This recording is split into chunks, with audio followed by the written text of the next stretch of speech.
है, जिले स्तर से राजनीति करते वो यहाँ तक पहुंचे हैं। ये बीजेपी में ही संभव है कि एक छोटे से व्यक्ति को बड़े बड़े पदों पर बड़ी रिस्पॉन्सिबिलिटीज दी जाए।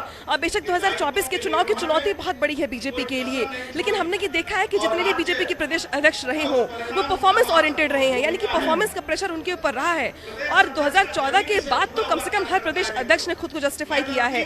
2014 के वक्त प्रदेश अध्यक्ष थे बीजेपी के लक्ष्मीकांत वाजपेयी के बाद अगर बात की जाए तो केशव प्रसाद मौर्य, स्वतंत्र देव सिंह, इसके बाद भूपेन्द्र चौधरी। तो चुनाव दर चुनाव प्रदेश अध्यक्ष बदले हैं और चुनाव दर चुनाव पार्टी का ग्राफ उत्तर प्रदेश में या पूरे देश में बढ़ा है, यानी कि पार्टी प्रदेश अध्यक्ष के नाम को लेकर के काफी ज्यादा मंथन करती रही। और देखिए यहाँ पे भी हमने देखा है कि चुनाव जब हो रहे थे उस वक्त माना जा रहा था कि चुनाव जो है वो इसलिए बदले नहीं जा रहे प्रदेश अध्यक्ष क्योंकि चुनाव चल रहे बीच सेशन में बदलना ठीक नहीं होगा।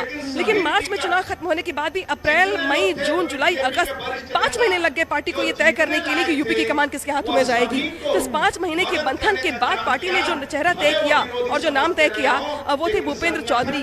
और ये इसीलिए भी महत्वपूर्ण हो जाता है क्योंकि पार्टी इसी के जरिए एक बेहद सुलझे हुए नेता को पूरे प्रदेश की कमान दे रही है। न सिर्फ कमान दे रही है बल्कि वेस्ट यूपी में विपक्ष की राजनीति को भी बहुत हद तक जो धार है विपक्षी राजनीति की उसको खराब करने का प्रयास करेगी और कम से कम संदेश देगी, चाहे वो अग्निवीर के मुद्दे का मामला हो, चाहे वो किसानों की नाराजगी का मामला हो, चाहे वो राकेश टिकैत जिस तरीके से प्रयास कर रहे फिर से माहौल बनाने का एमएसपी और समेत तमाम मुद्दों को लेकर के। तो वेस्ट यूपी में किसानों की बड़ी बेल्ट है और इसके जरिए कम से कम भूपेन्द्र चौधरी वो शख्स हैं जो कि विवादों से दूर रहते हैं। बिल्कुल बिल्कुल। और जब से ही ये नाम, ये चेहरा सामने आया है बीजेपी की तरफ से, तभी से इन बातों के आकलन कयास लगाए जा रहे हैं, इन पर चर्चाएं चल रही है।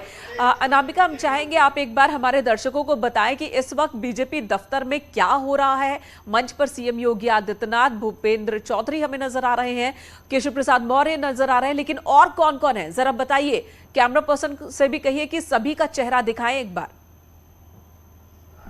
बिल्कुल, मैं अपने कैमरा पर्सन से कहूंगी कि वो मंच पे जो तस्वीर आ रही है हमारे सामने वो जरूर दिखाए कि मंच पे कौन कौन से चेहरे मौजूद हैं। देखिए, इस वक्त जिनका संबोधन हो रहा है वो है पार्टी के प्रदेश अध्यक्ष की कमान अब तक जो संभाल रहे थे स्वतंत्र देव सिंह, वो लोगों को संबोधित कर रहे हैं। बेहद शानदार कार्यकाल रहा इनका और अपने कार्यकाल में इनके हाथ बहुत सारी उपलब्धियां भी लगी हैं। 2022 के चुनाव के इतर भी बहुत सारे उपचुनाव हुए, राज्यसभा के चुनाव हुए, एमएलसी के चुनाव हुए। इन सब चुनाव में जिस तरीके से पार्टी ने बाजी मारी है, इन सब की जीत का सेहरा कम से कम स्वतंत्र देव सिंह के माथे पर भी सजेगा, इसमें कोई दो राय नहीं है। लेकिन इसके अलावा जो पार्टी की अगर बात की जाए या मंच की बात की जाए तो मंच पर मुख्यमंत्री योगी आदित्यनाथ के साथ दोनों डिप्टी सीएम, चाहे केशव मौर्य की बात की जाए, केशव मौर्य खुद भी प्रदेश अध्यक्ष रह चुके हैं पार्टी के, वो मंच पर मौजूद है। ब्रजेश पाठक की मौजूदगी मंच पर है।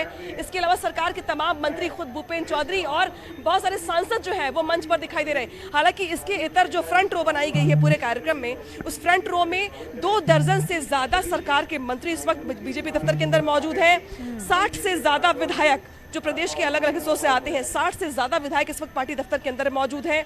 इसके अलावा अगर बात की जाए तो बहुत सारे पदाधिकारी जो बीजेपी संगठन के, हालांकि ये कार्यक्रम ही बीजेपी संगठन का है, लिहाजा संगठन के तमाम पदाधिकारी जो हैं वो इस समय आयोजक की भूमिका में है और पूरे के पूरे बीजेपी दफ्तर में हजारों की संख्या में जो बीजेपी कार्यकर्ता हैं उनकी भीड़ उमड़ी पड़ी हुई है। बीजेपी दफ्तर के अंदर पैर रखने की जगह कम से कम आज आपको नहीं दिखाई देगी। और हमने देखा अनामिका, आज जब रोड शो निकला था उस रोड शो को भी हमने देखा किस तरह से रेलवे स्टेशन, हर एक स्टेशन पर स्वागत हो रहा था। और जब लखनऊ पहुंचे उसके बाद एक लंबा रोड शो हुआ और उस रोड शो में जहां तक नजरें जा रही थी बीजेपी के कार्यकर्ता, नेता नजर आ रहे थे।